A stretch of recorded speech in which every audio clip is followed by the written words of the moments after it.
tema de inyección electrónica, hay un sensor que mide cuando se está produciendo pistoneo en un cilindro para modificar el adelanto al encendido y la dosificación del combustible para evitar el pistoneo, porque el pistoneo puede dañarle al motor.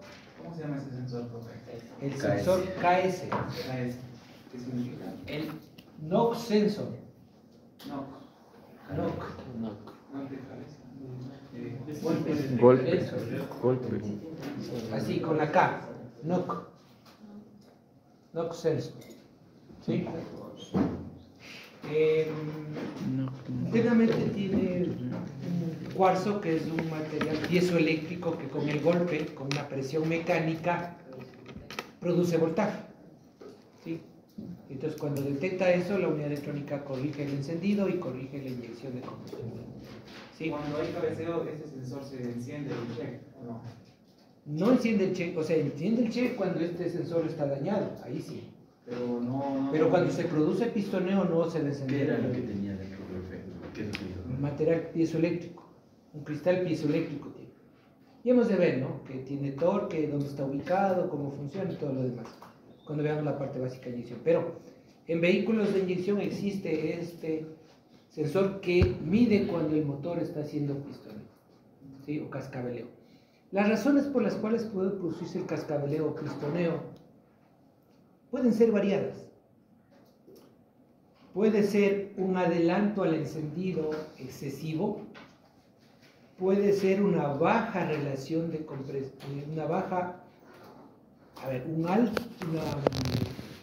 un bajo octanaje de la gasolina en un motor de alta relación de compresión. Puede hacer pistoneo también porque en la cámara de combustión, en la cabeza del pistón, hay demasiada carbonillo y el motor está con una temperatura alta, ¿sí?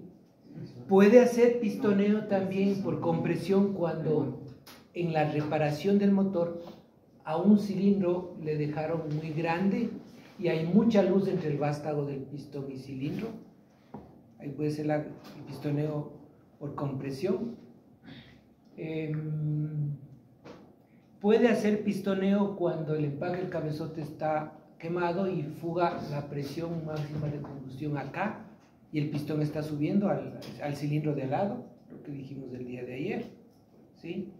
Puede hacer pistoneo por un mal manejo. Aquí en Quito es común lo siguiente, ¿sí? Y eso más se ve en los taxis, ¿sí? La mayoría de señores taxistas de Quito pone esto, nadie pone su, por tema costos.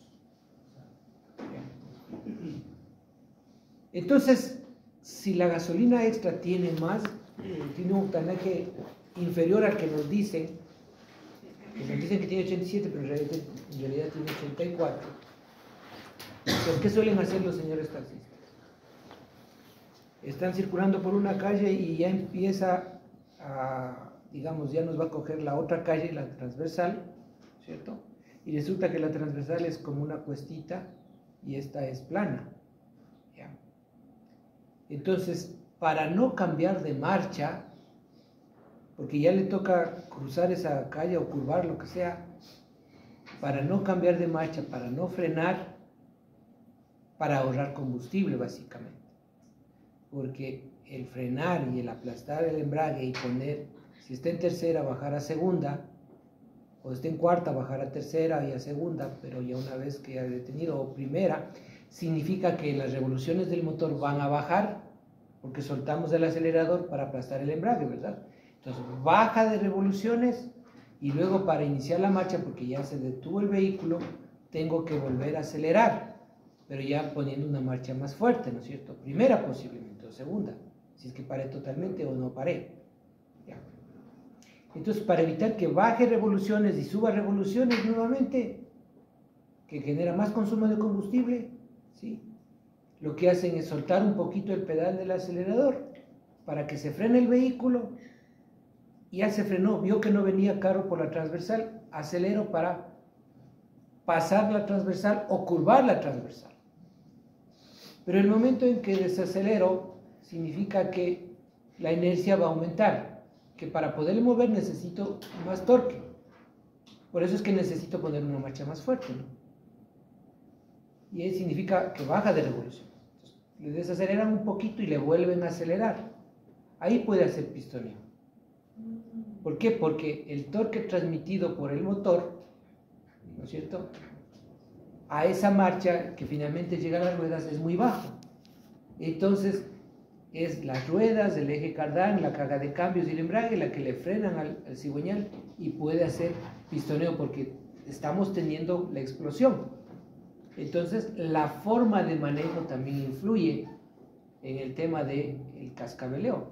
Entonces, se escucha que un golpe metálico, o de pronto usted está yendo en un terreno plano, carretera plana, y empieza una cuesta, está yendo en cuarta, está yendo en quinta, ya empieza la cuesta. Si tiene buena viada va a subir la cuesta, todo depende del grado de inclinación. Pero si está muy inclinada la cuesta no le va a subir, por más que tenga viada. Entonces, ¿qué tiene que hacer? Bajar a una marcha más fuerte, ¿no es cierto?, de más torque, que puede ser tercera, segunda, ¿cierto? Pero si no lo hace usted eso, simplemente va a empezar a cascabelear el motor, a hacer pistoneo, y puede incluso apagarse. ¿Ya? Si le hace un pistoneo un momento no pasa nada, pero si es de manera permanente el pistoneo, ese motor se daña. Y ya vamos a ver qué se daña. ¿Sí? ¿Y qué es lo que suele ocurrir cuando haces el pistoneo? Ya vamos a ver, justo, ya vamos a ver. Ya. Entonces estamos indicando las razones: bajo octanaje de gasolina, alta relación de compresión, mal manejo, sistemas mecánicos, adelanto al encendido excesivo. Entonces, estamos indicando aquí de que el pistón está subiendo, digamos que esta válvula está cerrada y está subiendo el pistón haciendo compresión. Ya. Digamos que aquí es los 10 grados. Aquí es los 10 grados antes del punto muerto superior. La mezcla se está comprimiendo, ¿no es cierto? Y puse una gasolina de bajo octanaje, ¿sí? Pero ahí no debería estar abierta la válvula. No, eso digo, es que el gráfico en este momento no me ayuda. Bueno, entonces regresemos a este gráfico de pronto. Acá mejor, ya. Con este mejor, ya. En compresión, ¿no? ¿Sí? El pistón está subiendo.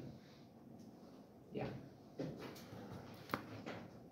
Pero antes de que llegue al punto muerto superior, en este caso vamos a ponerle 40 grados antes de que el pistón llegue al punto muerto superior, ¿sí?, se produce el salto de chispa. Saltó la chispa aquí.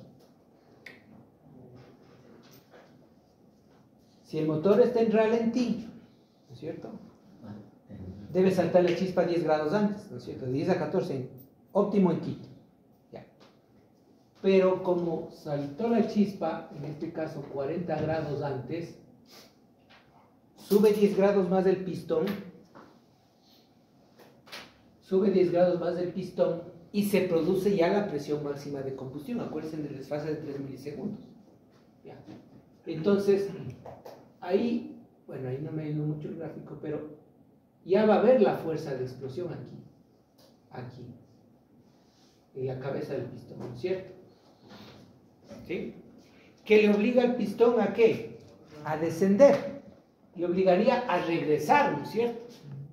Pero el pistón no va a regresar, porque hay una mayor fuerza de la inercia y el pistón sigue subiendo. Entonces, este choque de fuerzas, de explosión y de ascenso del pistón en la carrera de compresión, hace que el pistón suba así, de esta forma, porque aquí tiene el punto del bulongo pasador, que es un punto de pivote, y el pistón sube así. Entonces, al hacerse para acá, choca aquí y choca acá. Puede romper los rines y romper la falda del pistón. Luego hace así, choca aquí, rompe los rines de este lado y rompe la falda del pistón. Entonces sigue subiendo haciendo esto. Y luego llega al punto muerto superior y ahí desciende. Entonces el pistoneo incluso genera pérdida de fuerza, pérdida de torque, ¿no? ¿Ah? Pero ahí es porque saltó la chispa antes, ¿no? ¿sí? Antes, un adelanto al extendido muy excesivo. Pero esa mezcla también puede autoencenderse antes de que salte la chispa, porque la gasolina que se está utilizando tiene bajo octanaje. El octanaje en la gasolina es la resistencia a la autoinflamación por compresión. ¿Sí? Y sumémosle a eso que estamos metiendo aire a presión porque tiene un sistema de admisión de aire variable, un sistema de turbocompresor que mete más aire al motor. Entonces, ¿qué pasa con la relación de compresión cuando entra a funcionar esos sistemas? Sube. Entonces, al subir la relación de compresión, para que no haga pistoneo por compresión, necesito gasolina de más octanaje. Por eso es que debo ponerle super a un motor que tiene turbo o un sistema de admisión de aire variable. Una consulta. En el motor el Nissan ZD30, el pistón, perdón, ZD25. Esa es la gasolina. A diésel. A diésel, ¿ya?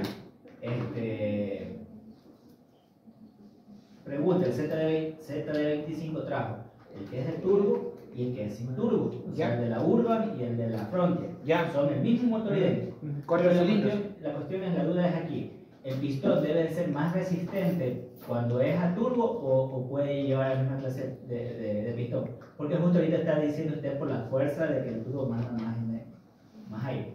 Efectivamente, mire, un motor tiene que venir diseñado de fábrica para el turbo.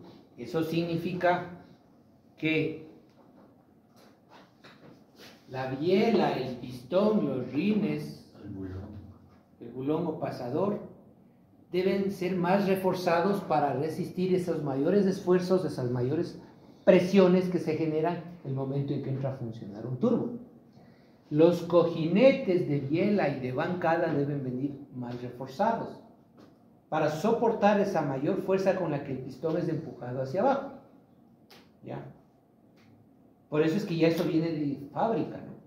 Si usted al motor que no tiene turbo de fábrica le pone turbo, claro que va a funcionar muy bien, pero se disminuye la vida útil del motor.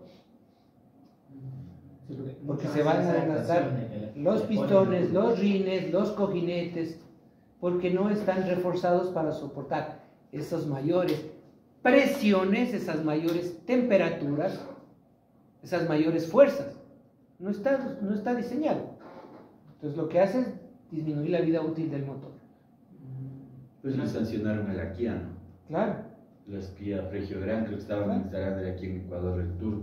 Es que las primeras Kia Peugeot no venían con turbo. Claro. Entonces, al menos en Quito, un motor diésel sin turbo en las cuestas, porque el turbo viene a ser un compensador de altura, ¿no? Estamos hablando de Quito, 2.800 metros sobre el nivel del mar, pues hay menor presión atmosférica, menor densidad de oxígeno en el aire. Entonces, los motores no respiran bien, ¿sí? Eso pasa. En los diésel también tiene que ver mucho la temperatura y el cetanaje. Claro, el cetanaje en el diésel, en cambio, es la tendencia a autoinflamación por compresión. Lo contrario al octanaje.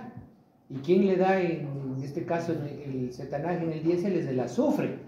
Pero el azufre es cancerígeno, es abrasivo, daña los elementos del sistema de ignición.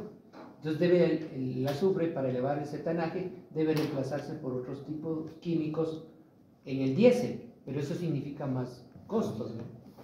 Veamos ahora qué pasa con el nuevo gobierno, ¿no? Porque hay rumores de que va a quitar los subsidios de los combustibles, porque tiene el asesoramiento ¿de quién? De Alberto Dají. Y Alberto Dají en varias entrevistas ha dicho que va a quitar el subsidio de los combustibles, que es de $10.000 millones al año.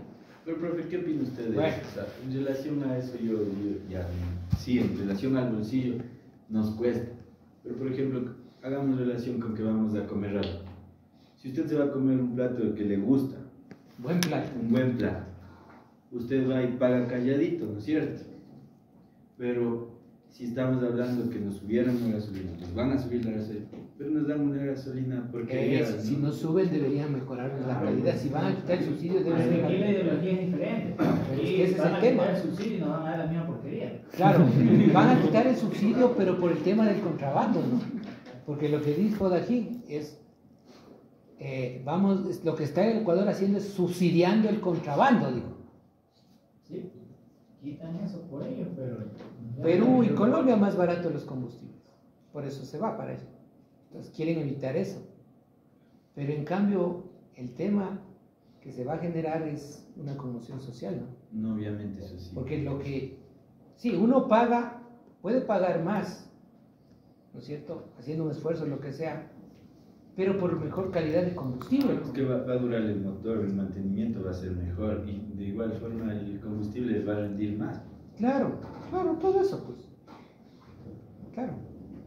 Pero no creo que sea de eso, ¿no? En cambio aquí con la refinería que tenemos ahí, Bueno, esos pero- metros esos metros de tierra. Terrible, ¿no? Terrible. Bueno. Entonces, el pistoneo de un motor a gasolina puede ser por adelanto al encendido excesivo, bajo octanaje de la gasolina y alta relación de compresión, mal manejo. Si es que en la cabeza del pistón o en la cámara de combustión hay un punto incandescente, un punto al rojo, por excesiva acumulación de carbonilla, ese punto incandescente va a encenderle a la mezcla antes de que salte la chispa, entonces también puede producir autoencendido, puede producir pistoneo. ¿Sí? ¿Hay alguna forma de hacer que salga ese hollín? De alguna forma que está trabajando con... Bueno, la casera que la podemos hacer es, hay líquidos, bueno, esos ya serían especializados, pero la casera es con líquido de frenos. Usted le saca el ducto de aire en el múltiple de admisión, ¿sí? Acelera y le pone un poquito.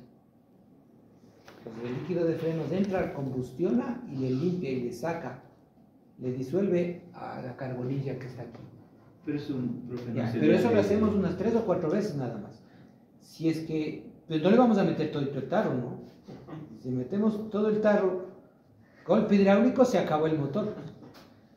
Eso hay que tener, por eso digo, ponen un poquito y le sueltan, ¿no? Pero aceleran, para que se sería combustione. también una desventaja, porque ya si un vehículo tiene su desgaste, obviamente ya en ese desgaste por todo ese tiempo se formó la carbonilla, y si le quitamos la carbonilla, Ya, verá, la carbonilla estamos hablando de la cámara de combustión y la cabeza del pistón. Aquí y acá. La carbonilla lo que va a hacer es disminuir el volumen de la cámara de compresión, ¿no es cierto? Y lo que hace es subir la relación de compresión. pues, Gana un poquito más de torque, más de potencia. Sí, efectivamente, sí. Pero ¿qué pasa si se acumuló demasiada carbonilla?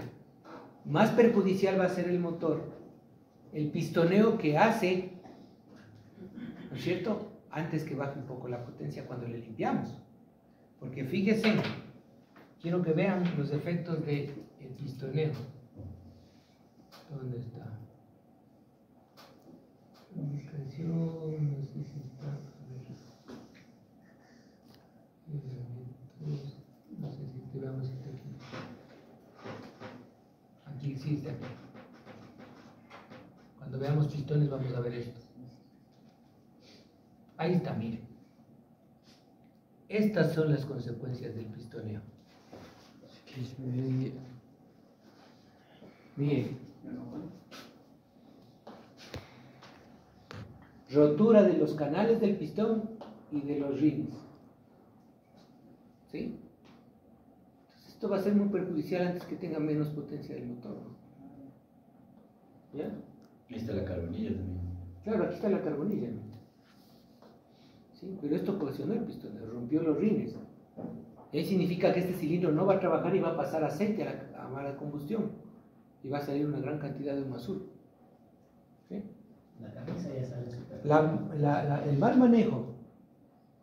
Miren, hace años yo tenía un Fiat Premio. Decidimos irnos de paseo a la playa con mi familia. Sí. Como había un cuñado mío que no tenía carro, decido yo prestarle mi carro, que él vaya en mi carro, y yo le pido a mi papá y yo me voy metiendo en el carro de mi papá. Y mi cuñado recién había aprendido a manejar.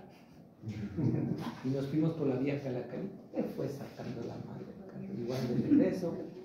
Al regreso me tocó reparar el motor y el pistón me salió así.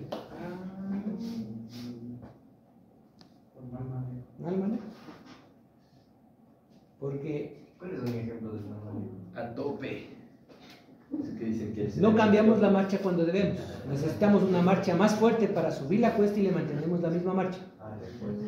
Claro. Sí, porque si ya no sube por la cuesta, pues tiene que bajar a una marcha más fuerte, que le dé más torque, pero menos velocidad. Y la sobrerevolución también afecta. La sobrerevolución también le puede afectar. ¿Sí? El cambio brusco de bajar de una marcha de cuarta, estando a 100 kilómetros por hora, bajarle a segunda, bruscamente, sin disminuir ni velocidad ni revoluciones, también le puede romper. Y ahí le puede torcer las bielas incluso. O le puede romper los dientes de la banda de la distribución si es que tiene. Siempre un sobreesfuerzo que se genera en el funcionamiento del motor se rompe por la zona más débil que encuentra. Entonces, si es cadenas piñones, la parte más débil puede ser el vástago de la biela. Se tuerce la biela o se puede el pistón también romper. Profe, la cadena del cigüeñal. Claro. La cadena- O torcerse el cigüeñal si es que es fundido, ¿no? ¿La cadena de distribución también se expande hasta alguna tolerancia o no? ¿Sí? Se va expandiendo, se va expandiendo, se va estirando. Y más aún cuando es una cadena de mala calidad. Los eslabones se estiran. Miren lo que pasó hace un tiempito. Les comentaba que mi jefe antiguo tenía dos motos, una Suzuki y una Honda. Y en la Honda decide cambiar el kit de arrastre. ¿Qué le digo? Digo, bueno, pues vamos a ver. Vemos en YouTube, hicimos todo lo demás. Y le compra un kit de arrastre chino. Duró 15 días y se estiró la cadena y se desgastaron los dientes. Después otra vez tuvo que cambiar por un kit de arrastre japonés. Hasta ahora le está durando ya. Díganme qué es calibre nada más. Claro. Consiguió, decía es que este kit de arrastre le cuesta solo $80 el chino. Y el japonés le costaba casi $300. Pero al final tuvo que regresar al chino, al japonés mismo.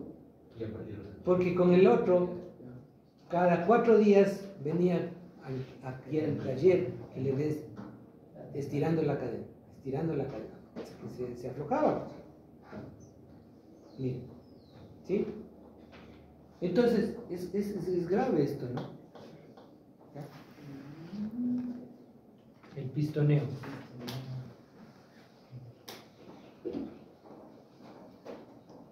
¿Por qué más puede hacer pistoneo?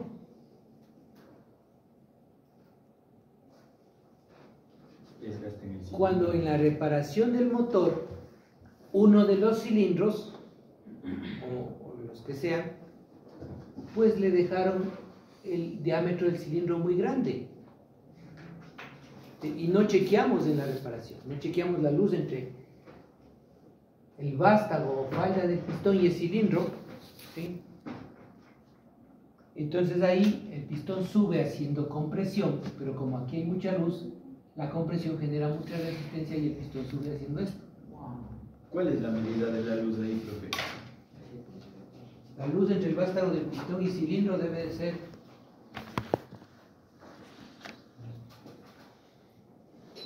Máximo. de 15 a 20 10 milésimos de pulgada. ¿Sí? Milésima y media y entre 2 milésimas. Punto. Esa es la luz correcta. Y eso lo van a medir ustedes. El juego que Si el cilindro, sí, el juego, la luz, el espacio entre el vástago del pistón, pero el vástago del pistón, no la cabeza del pistón, porque vamos a ver que el pistón, si hacemos una definición, tiene la forma de un vaso invertido y es un cuerpo cónico ovalado en la falda. Entonces, acá es una circunferencia perfecta en la cabeza y en la falda es ovalado para evitar que el pistón suba haciendo esto por compresión. ¿Sí? Porque va a haber una fuerza de resistencia a que el pistón suba de la compresión. Entonces el pistón también puede subir cabeceando por compresión. ¿Por qué? Porque no chequeó esto cuando hizo la reparación. Por eso les decía que cuando la rectificadora no les vende los repuestos y va a rectificarse los cilindros, les dicen traiga los pistones y los rines más 20, más 30, más 40, más la sobremedida que sea. Para comprobar esto, ellos, la luz entre el vástago de todos los cilindros y verificar si hicieron un buen trabajo de rectificación de precisión. ¿Hay algún beneficio cuando la rectificadora le dice, yo te dejé 10 milésimas del pistón? en comparación como para que dure más tiempo la camisa. A ver, no le entiendo su pregunta. O sea, en vez de haber dejado los 15 mínimo de fuga Ya, ajá. ¿Ya? la cámara, entonces le deja 10. los 10. No hay ningún beneficio. ¿Cuál es el riesgo que se corre si no hay la luz adecuada? Desgaste. Todo metal por temas de dilatación, temas de incremento de temperatura, tiende a dilatarse. Entonces, si dejamos una luz inferior hacia acá, ¿qué puede pasar?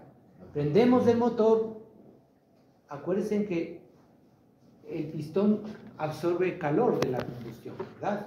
Entonces el pistón se dilata, se agranda volumétricamente hablando y se puede quedar agarrotado porque no hay la luz adecuada. Ahí le meten 20-50. Ya, entonces, pero si por dilatación se queda agarrotado y el motor se apaga, se queda removido.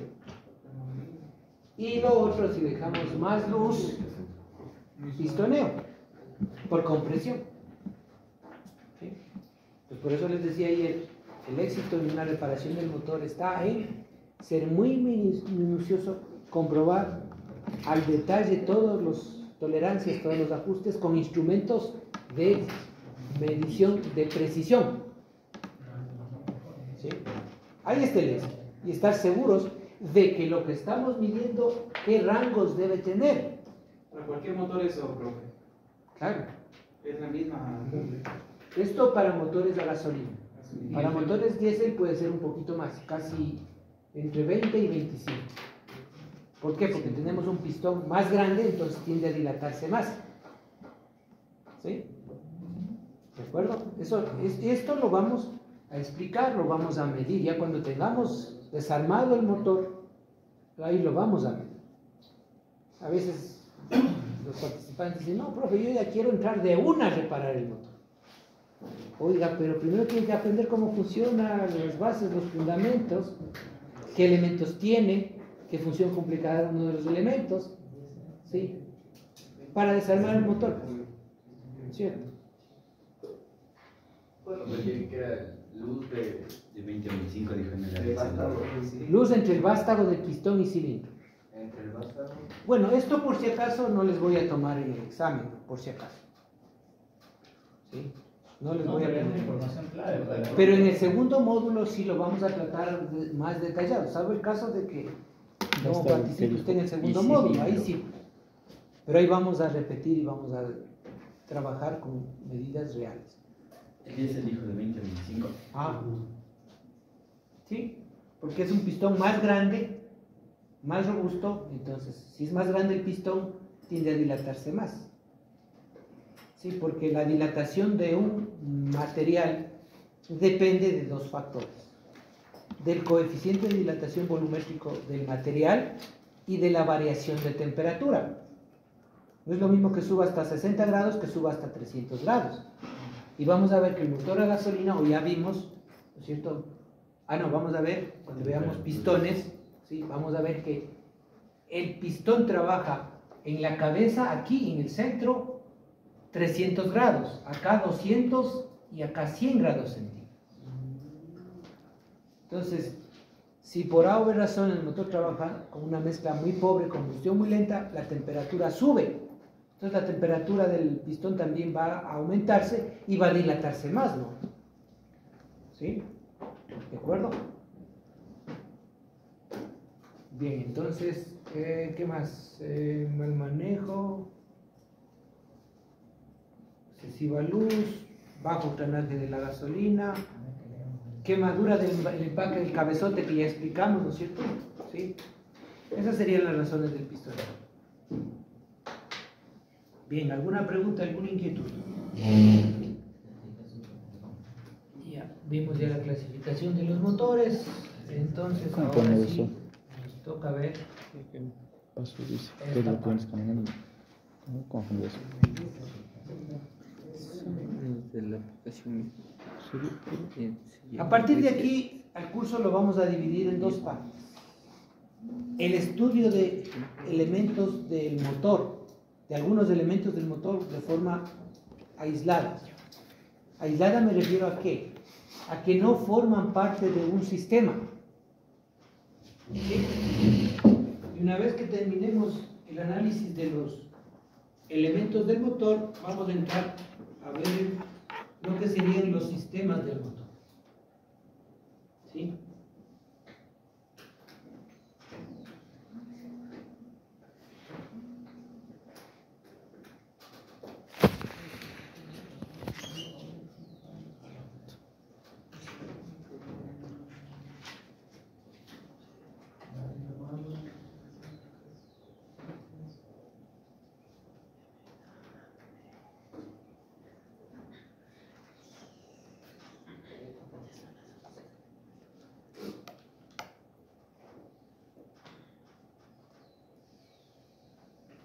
Entonces,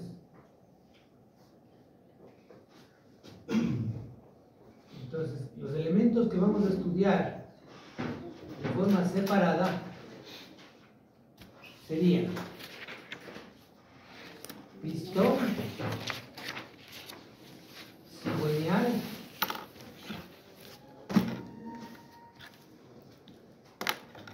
rines, cilindros,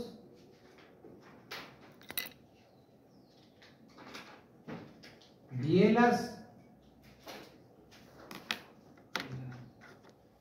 y cojinetes.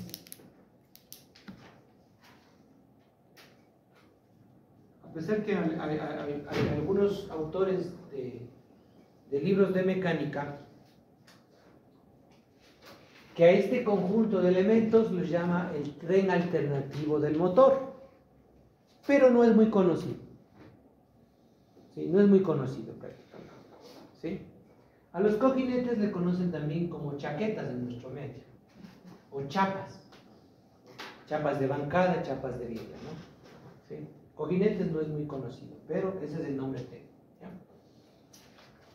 Entonces, pero como hemos visto, hay otros elementos del motor, por ejemplo, válvulas, por ejemplo, eje de levas, por ejemplo, bomba de aceite, ¿sí? Por ejemplo, ¿qué más? Carburador, inyector.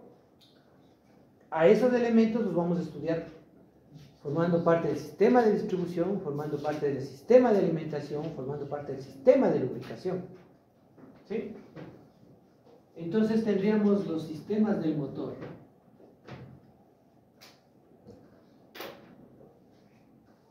Sería lubricación, refrigeración. ¿Qué otro sistema más dije? Alimentación, distribución, y me falta uno. Son 5. ¿Cuál? Ya está. ¿Cuál falta? A ver, alguien que se gane un punto. Son 5. Encendido. Ya, se ganó un puntito. Estuvo fácil, ¿no es cierto? Ya. ¿Sí? Cada uno de estos sistemas del motor cumple una función específica. Por ejemplo, el sistema de lubricación.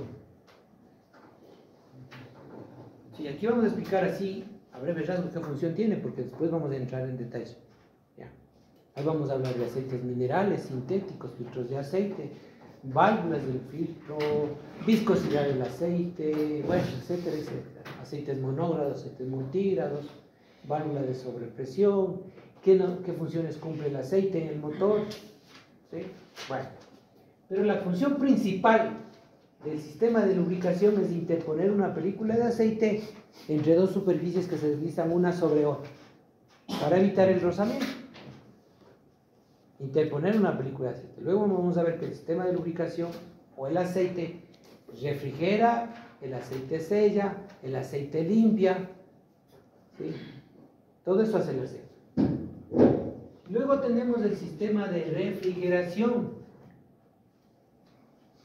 El sistema de refrigeración tiene la función de mantener constante la temperatura de funcionamiento del motor bajo las diferentes condiciones de carga del motor. No es lo mismo que el motor le esté moviendo al vehículo en una carretera plana, en una bajada o en una cuesta, ¿no es cierto? En la cuesta el motor hace más esfuerzo para moverle, consume más combustible y por ende tiende a subir más la temperatura. Después de la cuesta viene una parte plana, una bajada. Entonces, en una bajada, por ejemplo, el vehículo baja por su inercia. El motor no hace muchos esfuerzos. Entonces, ¿qué pasa con la temperatura ahí?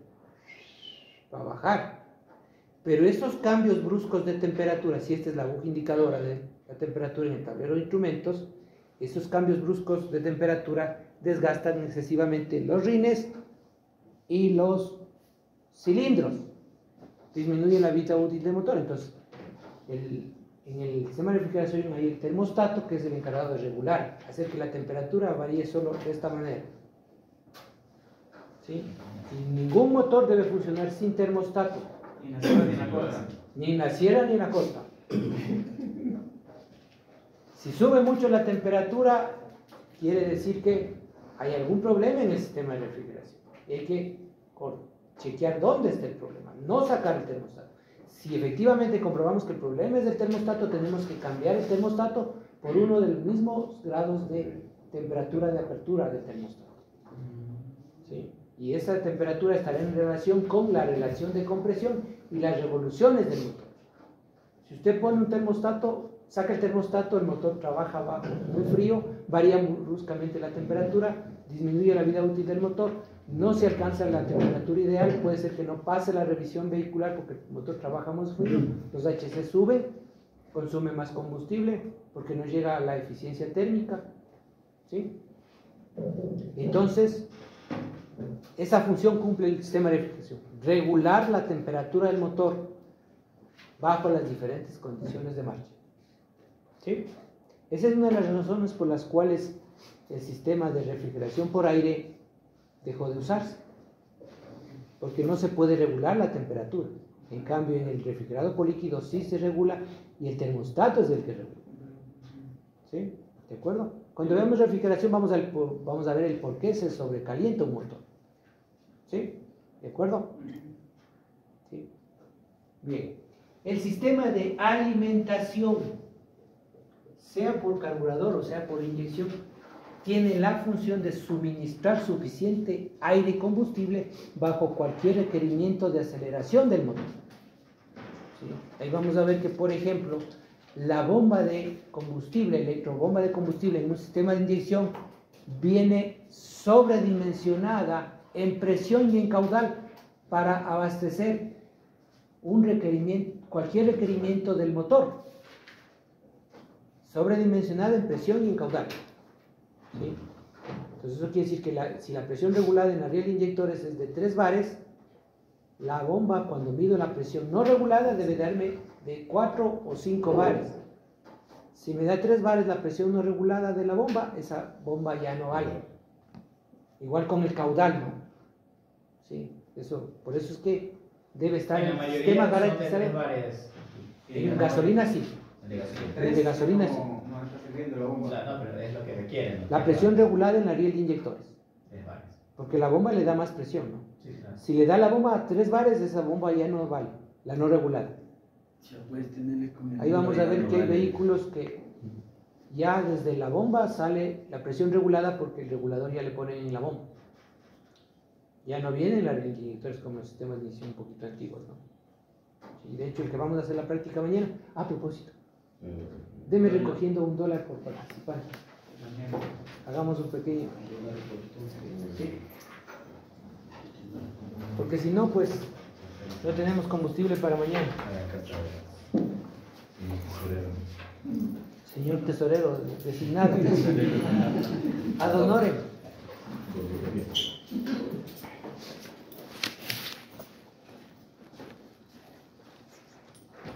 De una, saquen de una.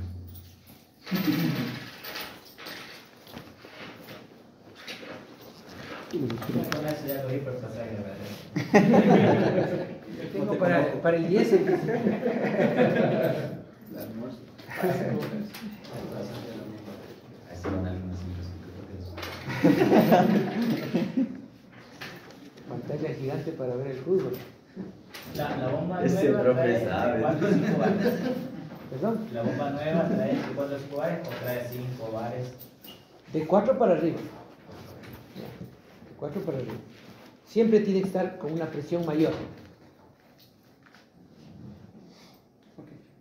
Ya, profe. ¿Listo? Ya, entonces, a lo que terminemos la clase me hace acuerdo para entregarle la caneca, ¿no?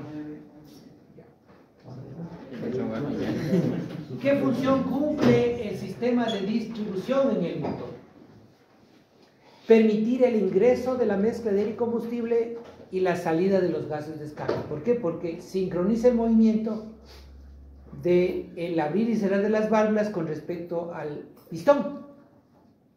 Entonces, al sincronizar ese movimiento, lo que hace es abrir la válvula de emisión para permitir el ingreso a la mezcla y abrir la válvula de escape para salir los gases quemados, sacar los gases quemados. Entonces, permite el ingreso a la mezcla y la salida de los gases quemados.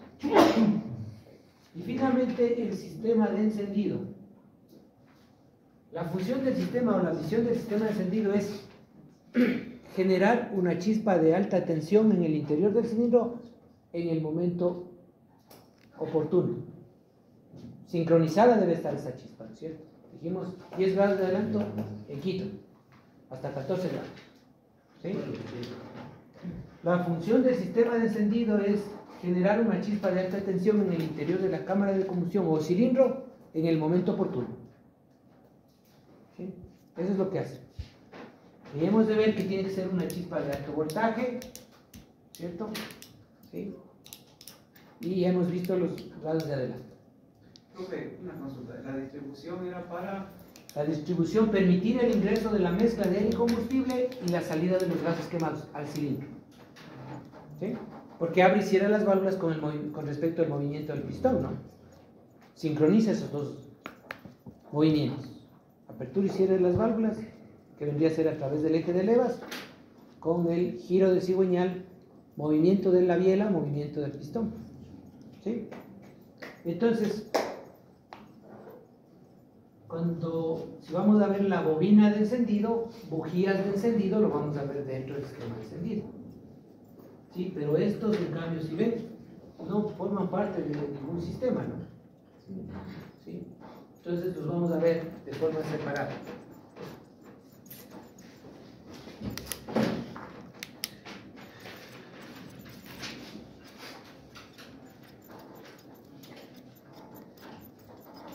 Los pistones. ¿Qué función, qué propósito tenemos en los pistones? Sí. La función del pistón es modificar el volumen de la cámara del cilindro de acuerdo al giro del motor, concretamente al giro del cigüeñal. Sí, es decir, cuando está en un punto muerto inferior, tenemos el volumen del cilindro más el volumen de la cámara.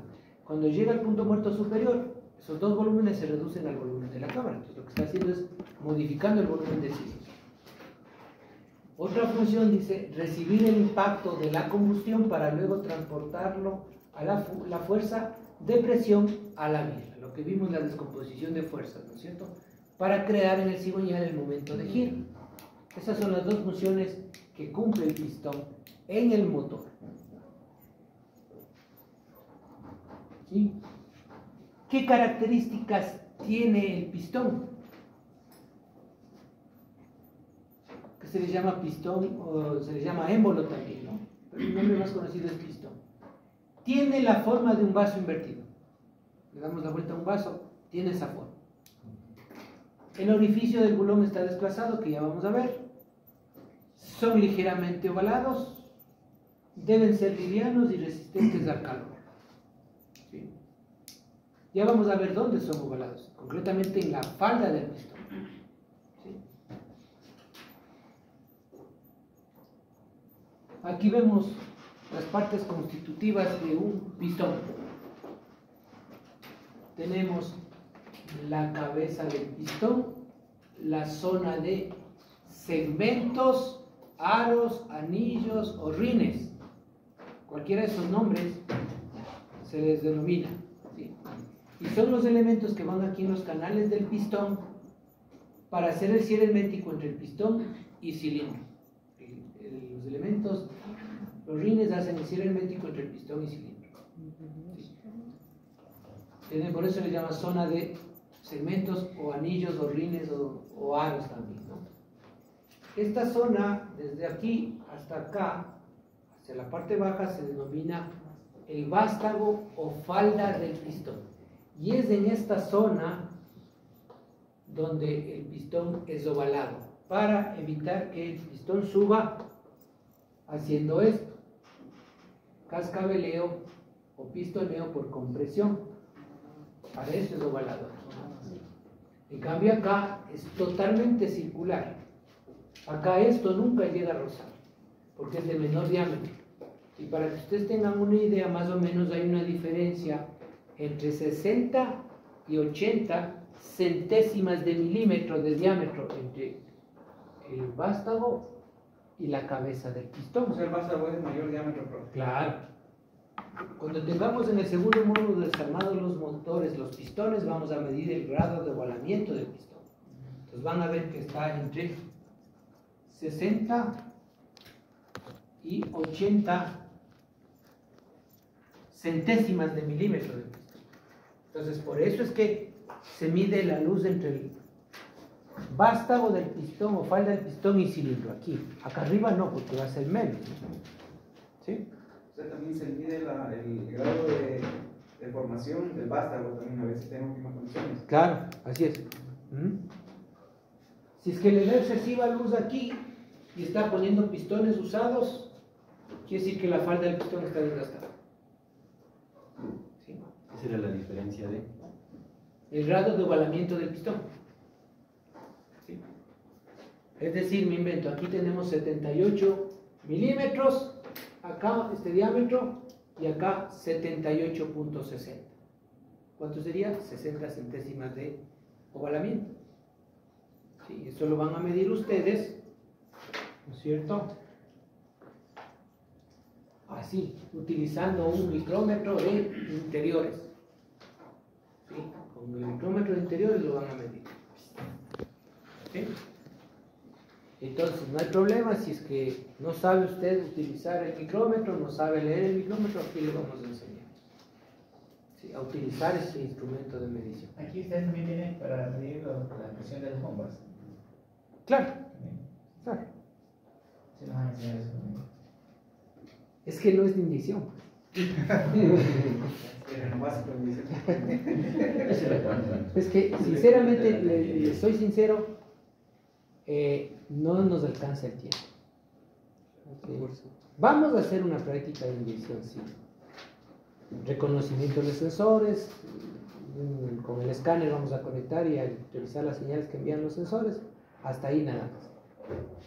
Porque no nos da el tiempo. Son apenas 45 horas.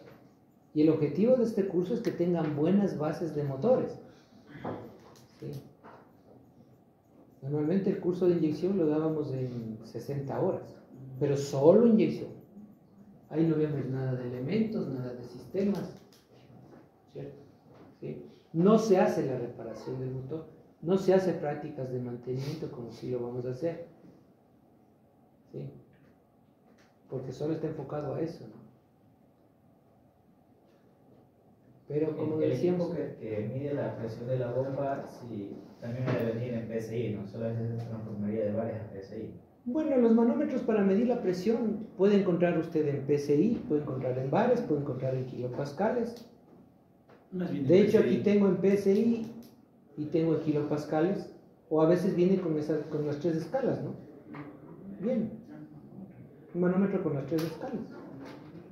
Como son escalas logarítmicas, entonces eso ya viene ahí listo, ¿no? Entonces, sí, no importa en qué especificaciones, pero por ejemplo, los europeos les gusta mucho lo que es bares, los americanos en PSI, los asiáticos, japoneses, por ejemplo, les gusta mucho kilogramos sobre centímetro cuadrado o kilopascales. Cuando medimos la compresión del motor, entonces dijo que 180 es lo óptimo, ¿no? Depende. O sea, cuando está nuevo se podría decir. Porque Depende lo mínimo si es un motor de alta relación de compresión y estamos midiendo a nivel del mar, posiblemente, pero a nivel de Quito, 130, 140 hasta 150. Ujú. Allá, o sea, Eso lo vamos a ver mañana, ¿no es allá. cierto? Vamos a trabajar con datos reales, vamos a hacer el análisis de los datos reales que tenemos y también el análisis de posibles datos que podemos tener y establecer el diagnóstico, porque eso es lo más importante. ¿Sí? Con las precauciones debidas, ¿no es cierto? Listo. ¿Sí? Eso lo vamos a hacer mañana. Bien, entonces,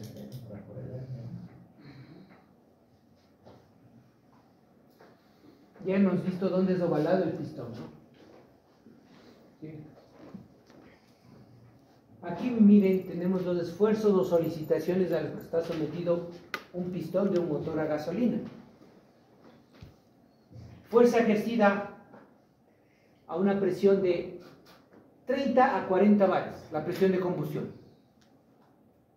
En un pistón de 80 milímetros genera una fuerza de 15.000 a 30.000 newtons, con la que es empujado el pistón hacia abajo. Está sometido a rozamiento en donde en la falda o vástago está sometido a calor de 2.000 a 2.500 grados centígrados en combustión. Es una temperatura instantánea nada más, que se produce al momento de la explosión. Entonces, durante el funcionamiento del motor, la temperatura del pistón, fíjese, tenemos dos tipos de motores. Uno de 4 tiempos refrigerado por líquido y un de 2 tiempos refrigerado por aire. El motor de 2 tiempos refrigerado por aire funciona a mayor temperatura, miren, a una temperatura cercana a los 340 grados centígrados, el centro de la cabeza del pistón. Y hacia el borde baja a 250. Pero uno de 4 tiempos refrigerado por líquido trabaja a 250 grados centígrados en el centro y en el borde trabaja a 200 grados centígrados. Profe, esos 200 grados se transfieren al vástago, a la falda del vástago. No, los 200 grados es la temperatura con la que trabaja esta zona de la cabeza del pistón. ¿Sí? ¿Que a dónde transfiere ese calor? Lo transfiere al anillo, al ring, el ring le transfiere al cilindro y por la parte exterior de los cilindros encontramos cámaras de líquido refrigerante. Entonces le transfieren ese calor hacia la cámara de líquido refrigerante que está en la parte externa del cilindro. ¿Sí? Por eso es que el material del que está hecho el pistón, los rines y los cilindros tienen que tener una propiedad adecuada para transferir el calor. Tienen que ser buen conductores del calor para Dijo 250. transmitir, ¿no? 250 en la cabeza y el borde. 200 en la cabeza, miren, y en la falda trabaja ¿cuánto? A 100 grados centígrados. ¿Por qué? Porque ya disipó el calor acá. Entonces acá trabaja más frío, con menor temperatura. Es decir, que el motor no tiene la misma temperatura, el pistón no tiene la misma temperatura en todas sus partes. Al igual que más adelante, cuando vamos a refrigeración, vamos a ver a qué temperaturas trabaja el bloque de cilindro. Concretamente, la parte alta del cilindro, es la que trabaja a más temperatura. Y hemos de ver a qué temperatura. Y a qué temperatura trabaja, por ejemplo, la parte baja del cilindro, la parte lateral de los bloques de cilindro, la parte delantera, posterior del bloque de cilindro. Profe, por lo general, en un motor a gasolina, uno a diésel, ¿cuánto es la temperatura de trabajo? Y también cuáles serían las revoluciones de ralentí. Las revoluciones de ralentí casi son las mismas que un motor a gasolina. Todo depende del número de cilindros. ¿Sí? Lo que sí va a variar es la temperatura. Los motores a diésel, los motores a gasolina, bueno, los antiguitos trabajaban entre 80 y 85 grados centígrados. Una temperatura promedio, ¿no? Pero hoy en día llegan a los 100 y hay algunos hasta los 110 grados centígrados, la temperatura promedio. En refrigerante. En refrigerante. Y así, por decir, este motor trabaja, como usted dice, en la cabeza a 250 grados Celsius. Ajá. Miren. Igual nos estamos adelantando un poquito, pero vale. No centígrados, Celsius. Miren. Aquí está la temperatura del bloque de cilindros. Miren. Después de 600 segundos, es decir, después de 10 minutos del ralentí, esta temperatura adquiere el motor. 191 grados centígrados en la parte alta del cilindro. Hacia la parte baja del cilindro va bajando, ¿no? Miren, más o menos. Acá tenemos 65, acá 95, ¿cierto? De color verde, es decir, que la parte baja del cilindro está trabajando a 95 grados centígrados y la parte alta del cilindro a 191 grados centígrados. Entonces, por eso es que se produce aquí el desgaste mayor, ¿no? Porque es la zona sometida del cilindro a más temperatura y la peor lubricada, porque difícilmente el aceite por salpicadura va a llegar a esa zona más alta. Algo le compensa en la recirculación de los gases a través de la válvula PCV, le ayuda a lubricar la parte alta del cilindro. Por eso es que se produce la ceja en la parte superior del cilindro. Mi pregunta era porque, por ejemplo, teóricamente en el A10 decían que es hasta 800 grados Celsius. No tanto. Decían, o sea, Mucho, por eso es que mucho. por eso es que yo aquí me perdí. Hagamos una analogía, porque, bueno, ya borré. Y en lo que usted estaba Pero diciendo, el de gasolina, tenemos una relación de compresión, 7:1 hasta 11:1. Si tienen motores de relación de compresión cercanos a 11:1, pues la temperatura deberá ser 110 grados centígrados, mayor. Motores antiguitos, menor. Pero si en el diésel tenemos el doble, entonces la temperatura podría llegar máximo a unos 180, 200, 160 grados. Porque hay doble de relación de compresión. Porque ahí me perdí. 800 es mucho. En eso, porque eso decía 800, por eso me estaba, como le hice la pregunta con las revoluciones, para ver si no me estaba confundiendo con las de RPM. Claro, es mucho. Ya. Pero la temperatura del líquido refrigerante, ¿no? Aquí estamos hablando de la temperatura del bloque. Del bloque. Ya, pero en este caso aquí, si tenemos mayor relación de compresión, esto va a subir más. Es que los Volkswagen les hicieron ya con esos son los que primero se dieron con electroventilador. Claro. Así es. Por eso es que cuando pues, hace una modificación de un motor y usted sube relación de compresión, para que no se le funde el motor, tiene que mejorar la refrigeración. Si no, se le va a hundir el motor por la rotura de la película del aceite por alta temperatura, lo que los americanos llaman el cracking del aceite. Se rompe la película del aceite y se acabó. Vamos a ver un video sobre ese tema del aceite, ¿no? Y como el sistema de refrigeración no le enfría a ese motor que va a trabajar a mayor temperatura, puede dilatarse un material demasiado y quedarse agarrotado y quedarse fundido el motor por sobrecalentamiento. ¿Sí? Entonces tiene que mejorar el sistema de refrigeración de ley. Es bien los radiadores de doble conducto. Es mayor cantidad de refrigerante, un radiador más grande, posiblemente un ventilador de más aspas, ¿cierto? Todo eso se modifica para que no se funde el motor en la primera combustión. ¿Sí? Entonces, como ven, todo esto vamos a ver, ¿no? ¿Sí?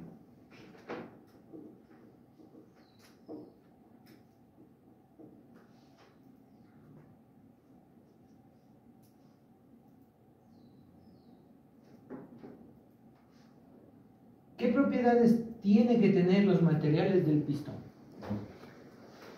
Poca densidad. ¿Quién recuerda lo que es la densidad? Cantidad de materia por unidad de volumen. Ya vamos a ver las densidades del material del pistón. Pero en otras palabras, tiene que ser lo más liviano posible este pistón. En motores muy antiguos, los pistones eran de hierro fundido